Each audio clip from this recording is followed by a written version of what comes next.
چې زما خاوند دی په خپل لور سره واپس زنا کوي ما دې لور چې واده کړل دا پر زوم کوته ته په لور پسې زنا له د مخ ورځو کې مور او لور راوتی دي او د دنیا کې چغې ووالي چې زما خاوند دی په خپل لور سره واپس زنا کوي ما دې لور چې واده کړل دا پر زوم کوته ته په لور پسې زنا له به اخري کې کیس واچو چې زمونږ د خپلار سره د سزا ورکړي څوک د خیلې سره زنا کوي څوک د لور سره زنا کوي څوک د چاچی سره زنا کوي څوک د ورندار سره زنا کوي دا سړیتوب د دنیا او دا ګوره یا ساتي ټیک د مسلمانانو وس نه کیږي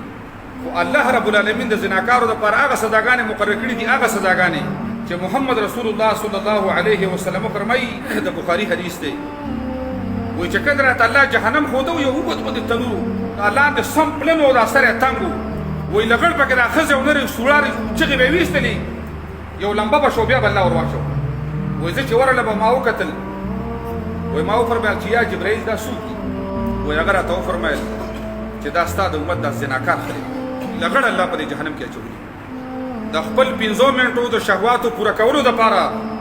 د چا لور ته لاس ما اچوي د چا زوی ته لاس ما اچوي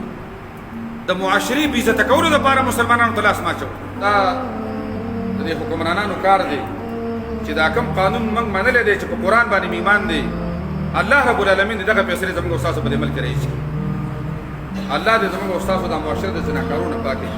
دویمه خبره دا ده چې ته د خپل لور بې عزتي نشي برداشت کولی د خپل زوی بې عزتي نشي برداشت کولی د مسلمان ورور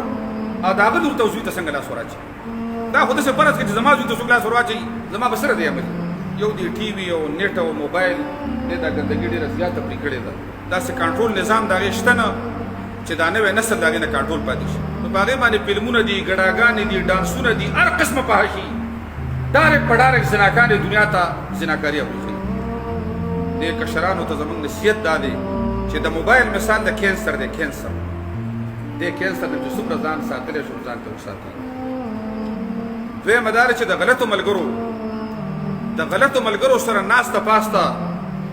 دا د الله نبی فرمایي لکه د انګر په بټۍ کې چې ته ناستې یا به د سیزي یا به بل نقصان درکوي نو د زناکارو سره د چرسو پوډرو والا سره د ډمانو سره دغې سره تعلقات وساتئ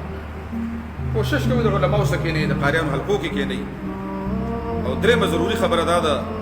چې دا څومره مشران دي په دې خپلو کشرانو باندې ډېر ټیټ نګراني کوي ځکه ډېر د فتنو وخت دی او یوې فتنې چې واغېستلې چې واپس بېرته راځي ډېر لوی تباهۍ ته یې مخامخ کړي